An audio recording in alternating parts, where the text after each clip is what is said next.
uh, was being the banker for my mother. um, my mom worked a variety of jobs after the sailing school, and after it closed, we basically lost it. The one in Long Beach, Marina Bazaar building, um, where they filmed Gilligan's Island, the intro, and that's another story I'll tell you later. But anyway, so my mother did a variety of jobs. In California, people always walk up to you, and it's like a date line. Honestly, don't be fooled. Some guy always walk up to you and go, "Man, you're beautiful. Uh, I can make you famous. You could be a model. Let me photograph you." Um, and most of them, like 90% of them, are lies. Um, but um, my mother was a little bit naive, trusting people and things like that. Kind of like my grandfather was. It was really sad. He lost a whole farm in Cooperstown, New York, for trusting somebody's good word. But uh, in business, she was fantastic. Brilliant businesswoman. Had been newspaper articles, many newspaper articles in the LA Times, this, that, and the other. So she did a variety of jobs. I remember before the sailing school was open, my mother used to make bathing suits for a bathing suit store. Um, and she used to make them at home. Uh, and she was really good seamstress. And uh, the unfortunate thing was I used to play with the adjustments on her Singer sewing machine. And boy, I was always in trouble for that, because she couldn't sew on the darn thing when I got done fiddling with stuff when I was really little. Um, and when you grow up and you're a serious sewer, yeah, when adjustments get screwballed up on your machine, it's really terrible when you sit down to sew something and you got to work on the thing for like 2 hours to try to figure out what is wrong with it. So it was a terrible thing I did. But anyway, she made bathing suits at the house and delivered them to a company, and they would pay her, I guess, by the suit. She made tons of them. Um, and I guess that was, so that she could, be with us and, save on babysitters, even though we had nannies most of our life when my parents were married in a beautiful home in Seal Beach. And my dad was in the Navy and all that kind of stuff. And, but anyway, so she worked for IBM for a long while, bought stock in IBM too while she was working there. She was a key punch person. Um, and then she worked for a bank. Um, then she got into doing some cocktailing. She was a Playboy bunny. That's right. It's pretty cool. Um, and and and that was like after she got this boob job on my dad's Navy stuff. She got boob job at the Naval Hospital, and uh, she's very Marilyn Monroe, Angie Dickinson, beautiful, beautiful, beautiful woman. And if you think Raquel Welch was pretty, my mother, Stone Cold Fox. So anyway, uh, she did cocktailing jobs when we lived at the Pacific Holiday Hotel out on Ocean in Long Beach, um, which was a very beautiful, elegant, like apartment complex hotel. It had a bar and restaurant on the main floor when you entered, and my mother cocktailed there and made really good money. And looks really help in the bar and restaurant business. And if you have a good personality, that's even better. And my mother had a terrific personality. So, like I say, she was really good in business. And so she used to make pretty good tips. When we lived at Balboa Island, we lived in two different places on Balboa Island. Boy, was that neat to live there. Um, and she was making huge money. And I'm kind of thinking today that maybe she was doing some go-go dancing a little bit there when we lived at Balboa Island. I'm not sure. I guess I'd have to research that to see if they had any places around that area for that kind of thing. Um, because she sure had the body for it.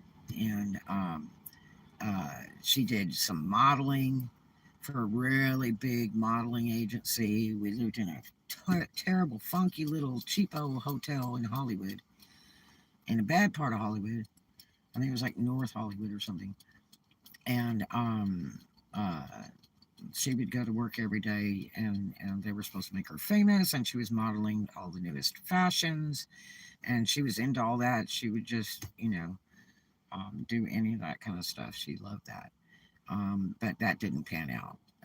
It was kind of a scammy thing when you signed the contract and all that. And I don't even think that modeling agency exists any longer, but it was a big one. But when we lived at Balboa Island, my mother made so much money. Okay, that and we lived in a couple super neat places there. We had one like house, um, and it was like all wood inside, and it had like this cutout window.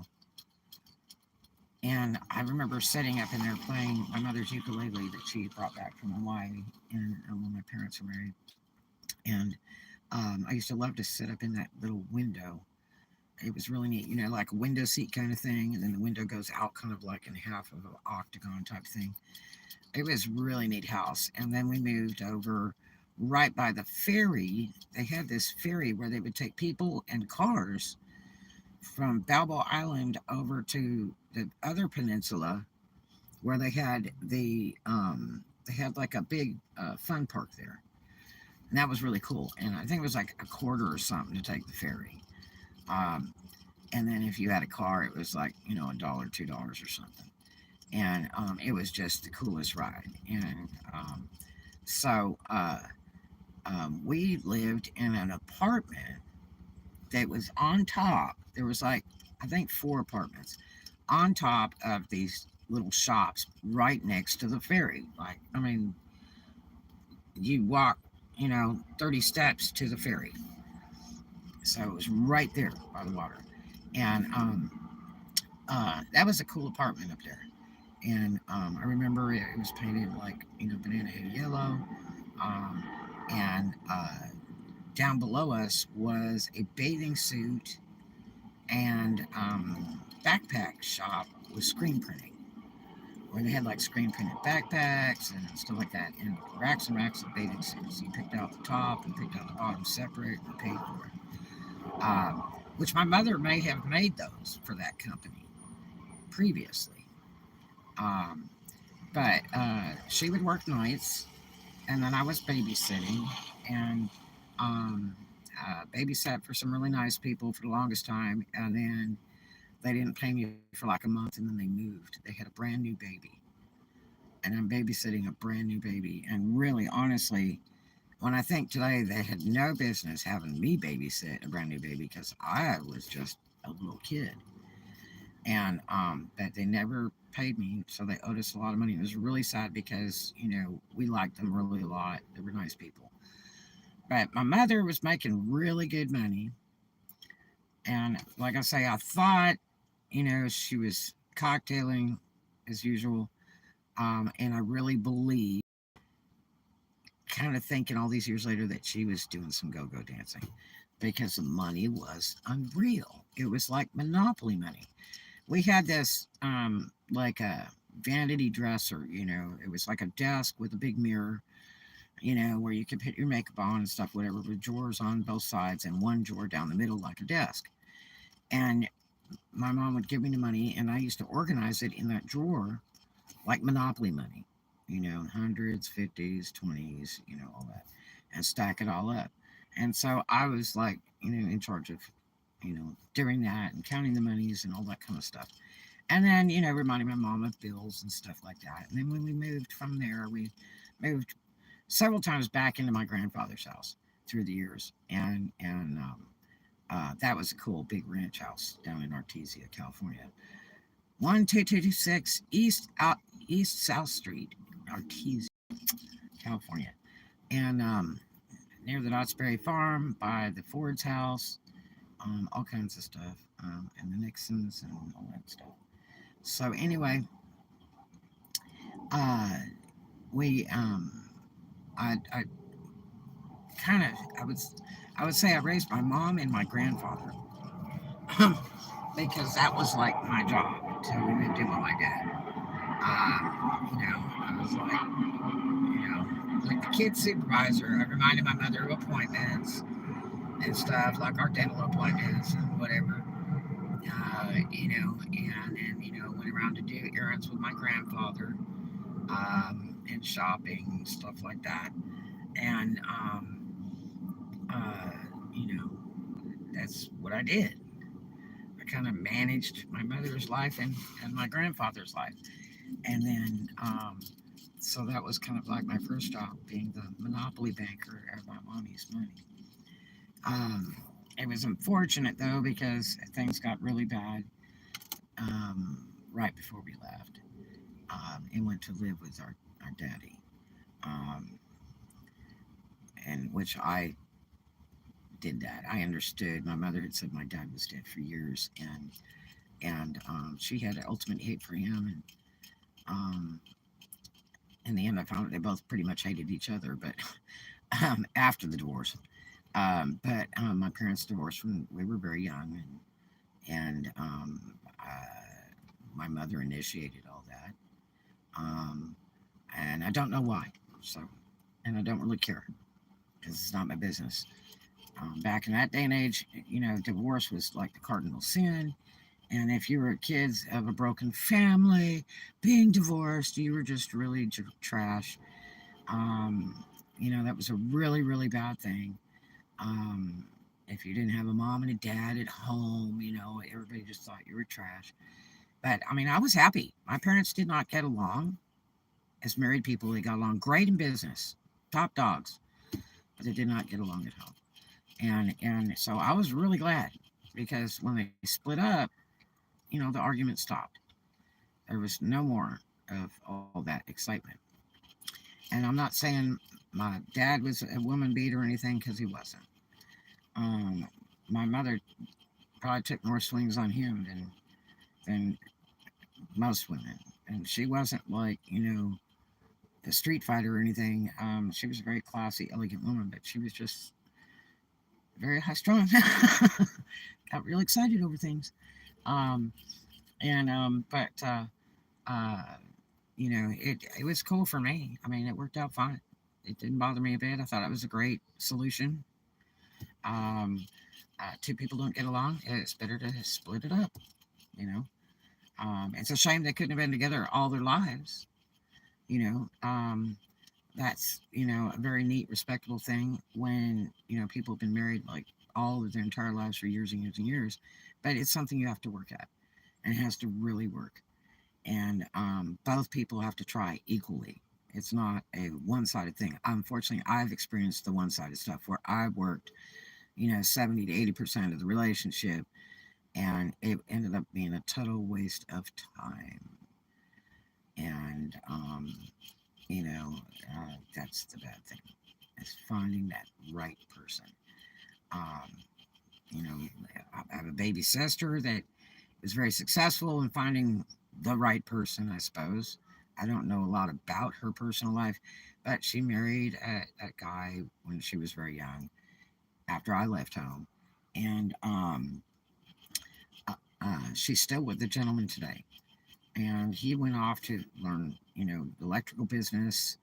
And she worked in computers and went to school for that. And then, became a school teacher and stayed a school teacher for years and years and years. She also taught sailing at my daddy's business, um, for many years to children, and uh, and I ended up working in the office. That was my thing later. But anyway, so um, she was very successful in keeping a marriage for many many many years.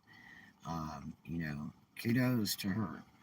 Unfortunately, I could never get that to go. I mean, I was a long timer with any of the people I was with, but it just didn't work out. You have those dreams of being married, all having the last name and all that fun stuff and having kids. And it was like, man, it's a good thing I didn't. because it had been a horrible, horrible mistake. Would have ruined my life.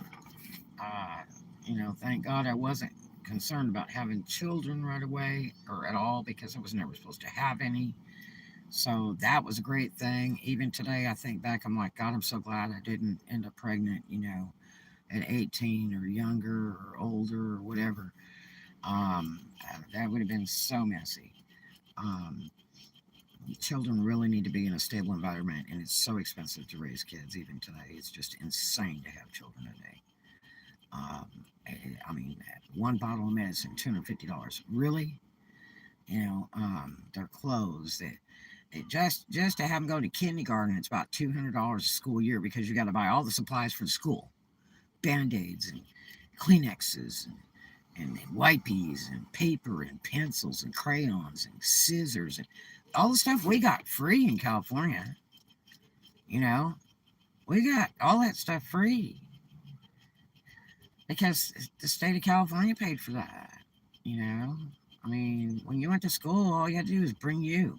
You know, and your lunch sack, or some lunch money, or you know a little bit of change to buy your milk, at snack time or lunchtime or whatever.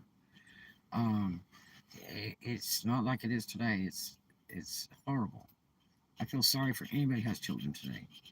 It's just a gigantic investment. Um, so think about it carefully. You're raising a whole human body, you know. Um, but but yeah, so that was like my first job was being the monopoly manager of the money and reminding my mom of appointments, my grandpa and stuff, and doing errands and all that kind of stuff. And it's real funny when we used to go to dental appointments or doctor appointments. My mother would would ask us, "Okay, what's your birth date again?" And it was really funny because she could never remember our birthdays. We had to tell her. And what's really funny is all of my kids, the only birthdays I could really seriously on point remember is one of my kids. He was born, tax time, April 13th, which was next to my mother's birthday of April 11th. So I never had trouble remembering that birthday because it was like tax time. Um, isn't that funny? But anyway, so that was my first job, and then I'll tell you guys some more later. So we'll see you in the next one. Do something kind for a stranger. Love you.